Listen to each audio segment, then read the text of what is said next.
Today on Park Pass, I'm going to do Secrets Revealed on one of the most beloved attractions of all time here at Disneyland. Just right through that bridge. Let's do Peter Pan today. As you can see, I'm waiting in line. It's a notoriously long lines for Peter Pan. Always a long line. Why is that?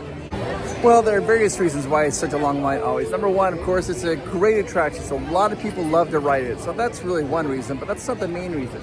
The other reason, it's the ride vehicles. The ride vehicles have a static stop where the people have to get on and off.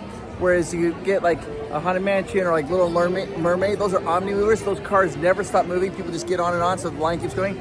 Here, the little boat that you get on has to stop for people to get in. The benches on the boat are a little bit lower, so when people get in, they tend to sit down a little bit slower to be a little more cautious. Plus, it's only one bench per boat, so it's a slow loader. How many people can ride this ride in about an hour? Well, on the most active, best days, you could get around 850 to maybe 1,000 people to ride it in 1 hour. But anywhere on an average day, it's usually around 500 to 80 to 830 or so, right around there, where they're riding in an hour, which is really slow. Compare that to like Pirates Caribbean, which is over 2,500, or Big Thunder Mountain Railroad, it's over 2,000 people per hour. This is a slow loader, but it's awesome. Peter Pan's flight was an opening day attraction. It opened on July 17, 1955. But for 28 years, though, it was missing a main character in this ride. From 1955 to 1983, do you know who was not in this ride? Peter Pan. When the ride first opened up, the Imagineers wanted you to think that you were Peter Pan. So as you went through the whole ride, you'd going through the whole attraction being Peter Pan, which means you couldn't see Peter Pan. So it confused a lot of people though. They're like, where the heck is Peter Pan on the Peter Pan's attraction? They didn't add Peter Pan until 1983. Walt Disney has a real strong affinity for Peter Pan, and it started when he was a child. Walt Disney was born in 1901. He lived in Marceline, Missouri. And in 1913, when he was 12 years old, a traveling troupe came to put on plays. And the play that they came to put on was Peter Pan. Walt saw it when he was about 12 years old. He saw the play Peter Pan, fell in love with it, absolutely made a huge impression on him, and he thought it was amazing. I wouldn't say he became obsessed with Peter Pan, but he was always loved Peter Pan, always on the forefront of his mind. In 1924, Walt saw a movie of Peter Pan. Now, the special effects blew his mind. Now, we watch these old silent movies of Peter Pan from the 1920s. We would laugh and joke, like, that's kind of silly. But at that time, it was so groundbreaking, you just couldn't handle it. It's like people who saw Star Wars for the first time when a ship flew over, they're like, what? Or when you saw Spider-Man swing through the city for the first time, it blew people away. That's what happened. That's what happened with Walt Disney when he saw Peter Pan. It was so big for him, he couldn't even handle it. He decided right then and there that he wanted to do a Peter Pan movie, but he knew that he couldn't do an actual movie because of the story, the flying ship and Peter Pan flying around. So he's like, we'll have to animate it to make it a true to the book. So that's when Walt came up with the idea. It's like, I'm going to make a Peter Pan movie and I'll animate it. The Peter Pan movie, Walt Disney's animated Peter Pan movie, debuted in 1953, 2 years before the park opened. It was a huge hit, big smashing hit. People loved it. So it was kind of a no-brainer when Disneyland was going to open up that they were going to have the Peter Pan attraction here. But here's the problem. When Disneyland was announced, they didn't really have Peter Pan there. Then they said, okay, we're going to have it. The Imagineers had 4.5 months to build this entire attraction. 4.5 months. What? It was notoriously difficult for the Imagineers too, because Peter Pan, you are flying around and you can see a 3D view of all the different attractions. You're up above looking down, so they had to model it in a 3D model. Whereas in like Mr. Toad's Wild Ride, it's just a 2D flat board, you go through, you're perfectly fine. That caused some problem delays. And the other problem they had is that they wanted the boat to be flying on above, like it does. They got the idea from a Cleveland tram company, and they used the Cleveland tram company to help them create these boats that would go on the track above. But the tram company, the Cleveland tram company, was incredibly loud, super loud. Bob Gurr said it was really loud and very distracting. But that's not the main problem. The main problem was teenagers. The boats weren't very stable. So what would happen is that the boat would be like hanging down and teenagers would get in the boat and they'd start to swing it back and forth and they could dislodge the boat off of the track. And it happened a lot. The second that happened, the whole ride would shut down. They had to get it back on track, and then more teenagers would get on. They would rock the boat, get going, dislodge it. It was a serious problem. They had that problem from 1955 to 1960. Finally, in 1960, they redid the whole track because it was such a problem. Those pesky teenagers dislodging the ship. So in 1960s, Peter Pan went through his first major overhaul, getting a new track that made it more stable and more quiet. As you get closer to the ride, you can pull out the Disney Play app, and you do like little like hide and seek and look for things like the feather is like right up there. And the Play app was released in June 30th of 2018. It's kind of fun. There's actually a really cool thing you do where you can control Tinkerbell's lamp. Game while waiting in line. For example, hide and seek, or I spy with my little eye. Top hat. Top hat. Bow. There's another one you can see, like a little pipe. Flute. And here's the thimble. If you have the app, you can just look around, and if you find it, oh, there's some spectacles. You can kind of find it. But the best part about the app is the Tinkerbell lamp down here. While you're waiting in line, you're going to see this lantern here. If you have the app, you can actually open it up to see Tinkerbell. Or they've also now made it so if you have a magic band, you can tap your magic band right there, it'll open up. I'm going to show you some footage now of when I did this like 6 years ago, when I very first started this channel. I was so young and inexperienced. I didn't know anything about YouTubing, but you can check that out now. One of the very coolest interactive things in the queue is this lamp right here. If you have the Disney Play app, all you have to do, click on the little lantern, boop. Tinkerbell! If it goes by too fast, you don't catch it in the line as you're getting on, you can also do it at the exit. There's another little lantern kind of exit area. I'll show you that, where you do it there. Take your time to see it. Sometimes though you get flustered or the line's moving so fast you don't have time. Not a problem. Just come to the exit of the ride. There's another lantern right here where you can use the Play app, and Tinkerbell appear here too. Just notice how there's two bars there holding it at the ship up. That's because of the teenagers rocking it in the 1950s with the one bar. Now there's two bars holding it up. It's a very unique attraction. The boat comes in. You get on the boat and you soar away.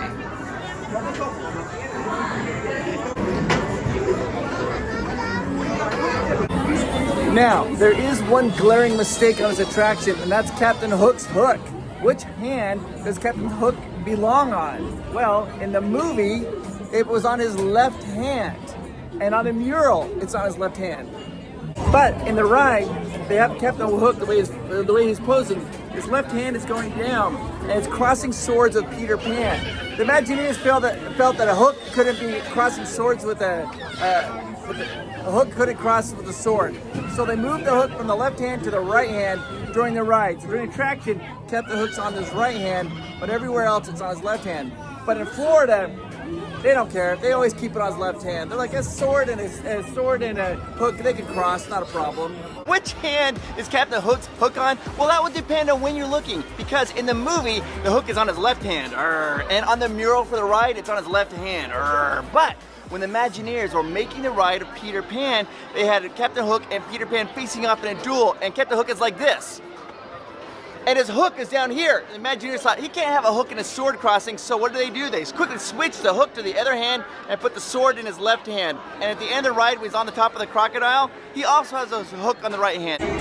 There on the mural, you can see Captain Hook. The hook's on his left hand, but on the attraction, it's going to be on his right hand.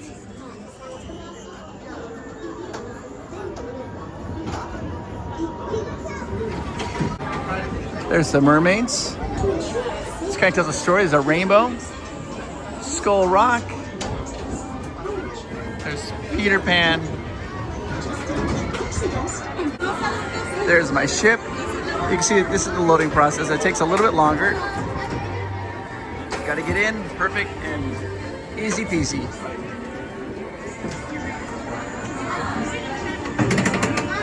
Okay, let's take this room by room and show you all the cool secrets and details you might not have noticed on this attraction. First, we're going to take you off here. This is the only suspended attraction in all of Disneyland. It's the only one that's hanging. So as you're going into the room, the children's nursery, you're going to notice some wood blocks. On the floor, it spells two things. It says Peter Pan, and it also spells out the word Disney. The D is kind of hidden back here. And then it's the D, and then the number 1 is the I, and then the 5 is the S. So it's D-I-S, then you go down N-E-Y. So it's Disney Peter Pan. You're going to see Nana there. She's a St. Bernard. St. Bernards can weigh up to about 180 pounds in real life. And then you can turn over here. You can see the children are flying out of the room with the help of some pixie dust. And originally, though, the children were sitting in the bed, and then they redid this, and now you can see them flying out of the room. As you exit out the window, you're now flying over the rooftops of London in 1920 and around the 1920s. And the Disney Imagineers actually used a map from the 1920s to make the roads. Those roads are accurate to how London was in the 1920s. And if you look down here to the left, you can see the London Bridge and also the River Thames. Now, the River Thames is actually 215 miles long, but here in the ride, it's just shy of 90 feet. You're going to be flying along, and the first thing you're going to see is this Big Ben Tower. Now, when you hear this Big Ben Tower, Big Ben actually refers to the bell. It's the Elizabethan Tower, and Big Ben is the bell, but everybody just calls it Big Ben. You'll notice right here, you're going to see Wendy, Michael, John, and Peter Pan. They're going to land on the arm of the Big Ben Tower, and you see some little magic pixie dust. Then as you fly around the Big Ben, you're going to see one of my very favorite hidden Mickeys of all time. There's a hidden Mickey right there. It's a full-body hidden Mickey at the very top of Big Ben. Now, when you look down the ground, sometimes you'll see moving little cars on the map. Really, the way that they did that is it's just paint drops put on little bicycle chains, and the chains are moving slowly. And you can see those paint drops are the black light paint, so it looks like little cars are moving along. I love that effect. You're going to fly up, and you can see the second star on the right, and you can turn, and this is my favorite room. This is all these beautiful stars and also a map of Neverland. Now, one of the things that you have to realize, Disney, all of Disney, the whole Disney itself, has 306 miles of optic cables in the whole park. This one room by itself has 183 miles of optic cable. More than half the optic cable is in just this one room, all these beautiful lights. As you fly in, you're going to see Captain Hook's boat down below. Now, they added in 2016, and it fires. You can see it fire a little cannon there. It fires at you. And then also, if you look very carefully, you can see a crocodile swimming around the boat. They added that in 2016. Then you're going to be flying along, and you see this volcano. And if you look down in the center of the volcano, they have these little rocks in there, and some steam. It kind of blows along. It looks like it's moving, which is really cool. This is the part where you're the very highest in the ride. You're 17 feet off the ground. This is the highest point of the ride. You're going to see the beautiful rainbow, and as you fly around, you're going to see Captain Hook's boat down below again. You turn around, see all those beautiful lights. There's a waterfall there. It's all animated. It looks like the water is flowing, and it's great. Then you can look down, and you can see Skull Rock is right there. It's kind of hidden almost, and it's just right down below. A lot of people don't even realize Skull Rock is right there, which I think is really cool. Then you fly along, and you can see Tiger Lily. There's Princess Tiger Lily. And the water is now animated, which is gorgeous. And then you fly around the corner, you're going to see Peter Pan, and this is where you got to definitely check. There's Hook, and Hook's hook is on the wrong hand, and you see the Hook is now on his right hand, and Peter Pan and Captain Hook is holding a sword in his left hand, and he's battling Peter Pan. You see Wendy, she's trembling she's getting ready to walk the plank. She looks terrified. There's Smee down below. You're going to come up and go right around this cell here, and as you do that, you're going to see the Native Americans right there, and it comes right around here, and you're going to see it's all resolved.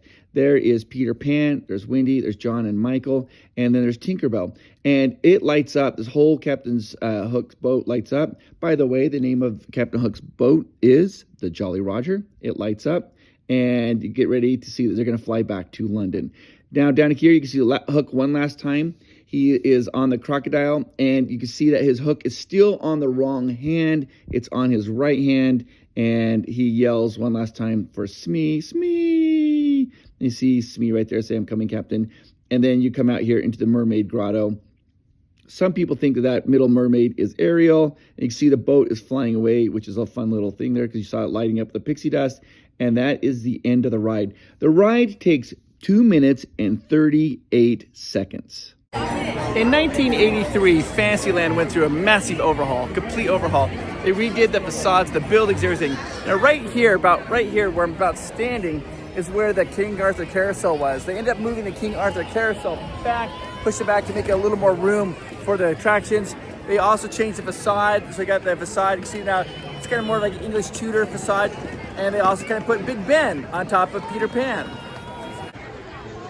One of the best attractions. It's always magical. It's always fun. There are two things you want to notice though on the outside when you look up.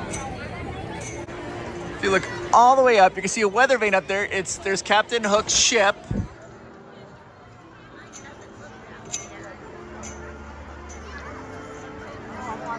And also, hi, how are you? Also, if you look up over here on the weather vane, you're gonna see the crocodile who chases Captain Hook.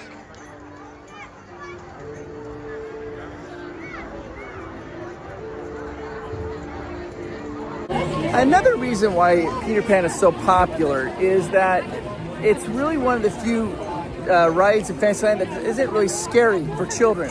It's just kind of fun. You get to see, there's nothing scary. You don't have like Alice in Wonderland, you've got the Queen like off of their heads, and Mr. Toads are getting hit by a train and going to the Inferno room. Peter Pan is just more fun for children, so children of all ages can ride this attraction and enjoy it. There is no height restriction on this attraction. Right here, right where Dumbo is, there was a boat here called Chicken of the Sea. And it was a restaurant, and they ended up eventually put Skull Rock behind it. And of course, when they redid all of Fantasyland and in '83, they got rid of the ship. But they took the hook from the ship. The hook from the ship is now at the exit of Peter Pan. Hit the subscribe button and the like button on this video. Thank you so much. We have so many more great videos coming out. Secrets Revealed, guys. I'm going back and doing a lot of Secrets Revealed. A lot of cool attractions, things that you don't know, we're revealing them. And also, I gotta find a spot where I can talk to you. Oh, by the way, if you want to be part of the Provost Park Pass Patreon community, there's a link in the description. You can click that link, and for as little as $3 a month, become part of the Patreon community. You're gonna get behind the scenes videos. You're gonna get an extra video every week just for Patreon members. We have little parties, things like that. Become part of this amazing community for $3 a month. It's sweet. And then, yeah, I gotta find a little spot where I can talk to you. Let's go do that. I need to know what your favorite attraction in Fantasyland is. Is it Peter Pan? Peter Pan is super popular. And so is that your favorite? Is it mine? I like Mr. Toads. I love Mr. Toads. I also, I don't mind Pinocchio. My wife does not like Pinocchio. What is your favorite attraction in Fantasyland? Put it down in the comments down below. All right, I want to show you a kind of a cool little hidden thing about Peter Pan that a lot of people don't know, but you got to walk out of the Fantasyland area. I showed this a long time ago, and it's actually changed since I showed this. We're gonna walk underneath this walkway to Tomorrowland, and we're gonna find a tree, and the tree has the initials PP on it and WD. That stands for Peter Pan and Wendy Darling. And you're gonna turn right here, is the wishing well. You're gonna turn right here, you're gonna go up. It's this last tree. You're gonna walk all the way to close to the back you can get. And look, you're gonna see there's the PP. There was an arrow, but it kind of got scraped. And then right below that, there was the WD for Wendy Darling and Peter Pan. Oh, the bell's ringing. This would be a good spot to talk to you guys. Hey, quick little moment. I am talking to you. And I want you to know how important you are. If you think I'm not talking to you, then I am absolutely 100% talking to you. I want you to know that you are amazing. You make the world a better place. You just have to know that. And if you're going through a difficult time, it will get better. And I appreciate you. I appreciate the work that you do. And I think that you're just awesome. I just want you to know that. If it's going through a bad time for you right now, it will get better. It always gets better. Sometimes it takes longer than we want to, but it will get better. You're the best. All right, guys. Thanks for watching this video. I'll see you in the next one. Bye-bye. Peter Pan, Secrets Revealed. We showed you some cool things you might not have known. Did you know that the Captain Hook's his ship is called the Jolly Roger, and it shoots at you, and it also has a crocodile going around it, and there's 183 miles of optical wires. Hey, and to also to our Patreons, thank you so much. We love and appreciate you, and you are the absolute best. All right, guys, everybody, have a great day.